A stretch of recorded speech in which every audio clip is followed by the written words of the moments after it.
जड़ भरत जी ने अपनी जन्मभूमि को प्रणाम किया। समुद्रे बसने देवी पवन स्तन मंडते,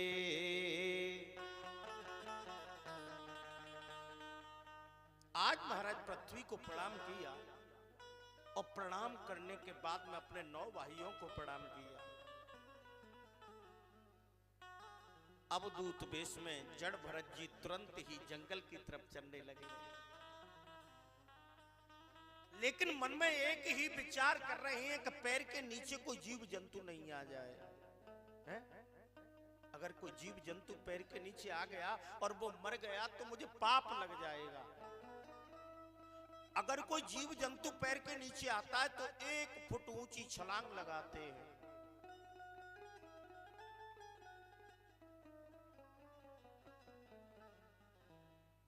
अब तो जंगल में अवधूत वेश में जड़ भरत जी जा रहे हैं। श्री सुखदेव महाराज कहने लगे, राजन, जंगल का एक राजा होता है। कौन? शेर। लेकिन रात्रि का राजा एक और होता है, उसको कहते हैं डकैत, डाकू। रात्रि हो गई, डाकुओं के सरदार की कोई संतान नहीं थी। सरदार ब्राह्मणों के पास में गए, महाराज मेरे कोई पुत्र नहीं है, क्या करें? ब्राह्मणों ने पंचांग देख करके कह दिया, ठीक है, एक काम करो कि क्या मैया काली के सामने किसी की सुंदर ब्रह्म मुहूर्त में तुम बलि लगवा दो। मैया काली तुम्हारी बलि से प्रसन्न हो जाएंगी और हे सरदार, तुमको संतान की प्राप्ति हो जाएगी। सरदार लौट करके आया, डाकुओं को इकट्ठा किया। सरदार ने आदेश दे दिया, जाओ जंगल में अगर कोई जीव घूम रहा हो उसको पकड़ करके ले आओ। सरदार के कहने से डाकू जंगल में चले गए और तो कोई नहीं मिला। जड़ भरत जी रास्ते में जा रहे थे, डाकुओं ने आकर के जड़ भरत जी को पकड़ लिया। राजा सरदार के पास में पहुंचे, महाराज इसको पकड़ कर लाए हैं कि ठीक है, इसको भोजन कराओ, आराम से सुलाओ, सुबह ब्रह्म मुहूर्त में इसकी बलि दी जाएगी। सरदार ने जैसे कहा, ठीक है। सुबह ब्रह्म मुहूर्त होने के लिए जा रहा है, वैदिक ब्राह्मणों को बुलाया, जल्लाद फरसे ले लेकर के आ गए। सरदार डाकुओं के साथ में जड़ भरत जी को लेकर के काली के मंदिर पे पहुंच गया। जड़ भरत जी ने जैसे ही काली की दिव्य मूर्ति को देखा, केवल अपने हृदय में काली के चरणों का ध्यान करने लगे। जयंती मंगला काली भद्रकाली कपालिनी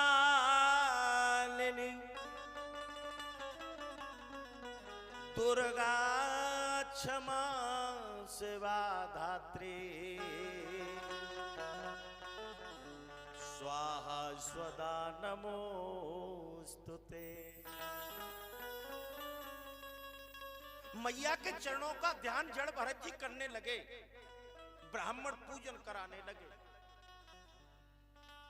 काली का पूजन करा करके जल्लाद फरसे लेकर के खड़े हुए हैं। ब्राह्मणों ने जल्लादों के फरसे का भी पूजन किया और पूजन कराने के बाद में ब्राह्मण कहने लगे, हे जल्लादो, ध्यान देना कि क्या, कि जैसे ही हम मंत्र पढ़ करके स्वाहा शब्द कहे ना, स्वाहा पर अपने फरसे तुम जड़ भरत की गर्दन पर मार देना। सुंदर मुहूर्त में काली को बलि लग जाएगी और तुम्हारे राजा के यहाँ संतान की प्राप्ति हो जाएगी। जल्लादों ने कहा ठीक है। अब तो ब्राह्मण मंत्र बोलने लगे कि बलि प्रदान पूजाया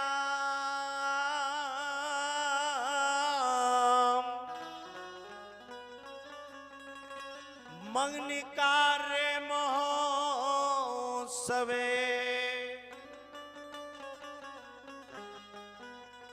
जैसे ही ब्राह्मणों ने मंत्र बोला और मंत्र बोल करके जैसे ही स्वाहा शब्द कहा, एकदम पत्थर की मूर्ति को फाड़ करके काली मैया प्रकट हो गई। बोले काली मैया की जय।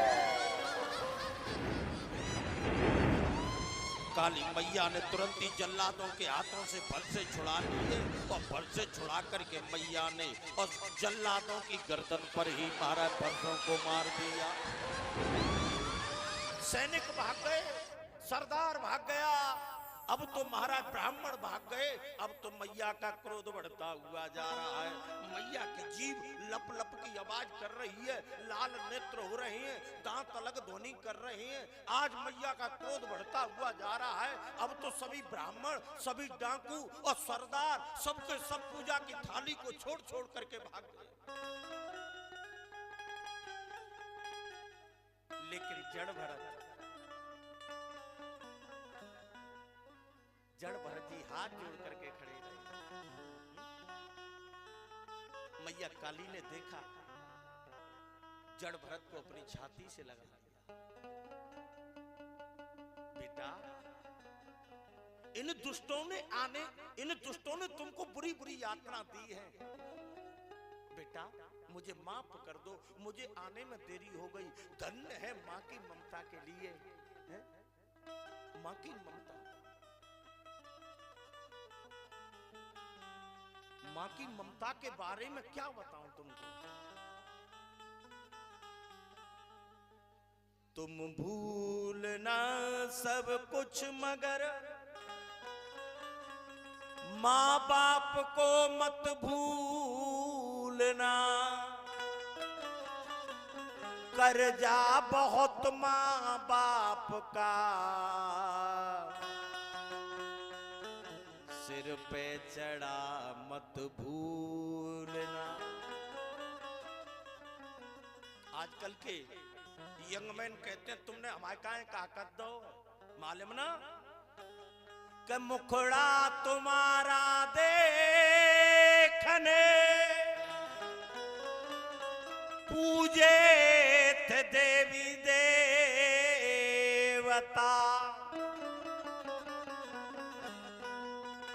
जन्मे तो सब हर्षित हुए, वह समय मत भूलना। हमारे लल्लू है जाए, देवता पूजे और सब देवी पूजी और लल्लू को जन्म है गो सगन लड़ुआ बांटे। बड़ी खुशी भई जई बात को वही के जी हमने में कल पनैया देगो।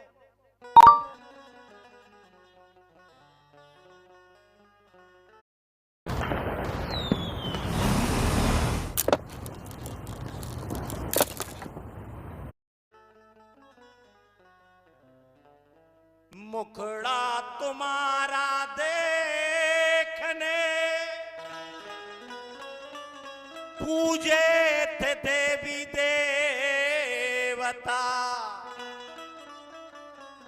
जन्मे तो सब हर्षित हुए, वह समय मत भूलना।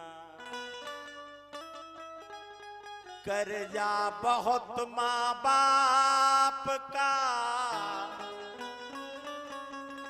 सिर पे चढ़ा मत भूलना।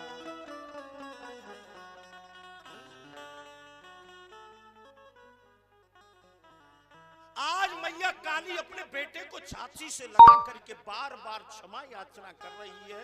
धन्य है माँ की ममता के लिए। माँ की ममता के बारे में मैं आपको क्या बताऊं? माँ की ममता के बारे में आपको क्या बताऊं? अगर विश्वास नहीं है तो चलो रामायण के अंदर भगवान राम जब 14 वर्ष वनवास भोग करके लौट करके जब महाराज अयोध्या में आए तो सबसे पहले भगवान राम मैया कैकेयी के पास में गए। मैया केकई के पास में गए और मैया केकई को जाकर के प्रणाम किया और जाकर के कहा, मैया आज तेरी मेरे ऊपर बहुत बड़ी कृपा हुई है, माँ आज तेरी इच्छा हो वह मांग ले। केकई की आंखों से आंसू टपकने लगे, केकई मैया रोने लगी और रोते रोते कहने लगी, राम मैं क्या करूं। भगवान राम कहने लगे, मां तेरी मेरे ऊपर बहुत बड़ी कृपा है, आज तेरी इच्छा हो वह मांग ले, आज मैं तुझको वही दे दूंगा।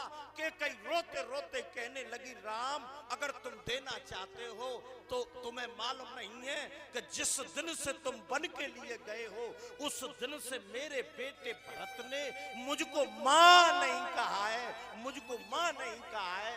हे राम अगर देना चाहते हो तो बस एक बार मेरे बेटे भरत के मुख से बस मां कहलवा दो, मां कहलवा।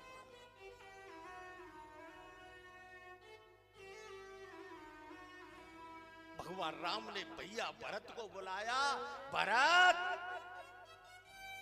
हाँ भैया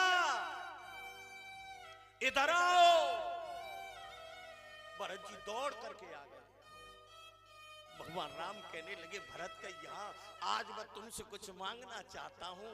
भरत जी कहने लगे, भैया कि यहाँ अगर इन प्राणों को मांगोगे तो इन प्राणों को भी दे दूंगा, लेकिन इस दुष्टा केकई से मां नहीं कहूंगा। इस दुष्टा केकई से मां कहने का मतलब क्या है? कुपुत्रो जाए तो क्वच दप कुमाता न भवती। पुत्र कुपुत्र हो सकता है लेकिन माता कभी कुमाता नहीं होती। बेटा मां को रोटी दे या न दे, बेटा मां की सेवा करे या नहीं करे, लेकिन मां कभी अपने बेटे को बद्दुआ नहीं देती। और बेटे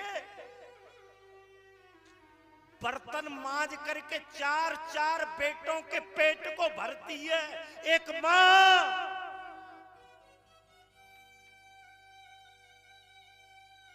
लेकिन चार बेटों पर एक मां का पेट नहीं भरा जाता। चार बेटों पर एक मां का पेट नहीं भरा जाता, उसका भी बंटवारा कर लेते हैं। आज मैया काली ने अपने बेटे को छाती से लगा लिया और कहा, भरत अब तुम घूमना चाहते हो घूम लो, लेकिन जब तुम्हारी इच्छा हो, जब तुम मेरे स्थान के लिए आ जाना, आपके लिए हर समय मेरा द्वार खुला हुआ है। आज भरत जी मां को प्रणाम करके आगे की तरफ चले गए।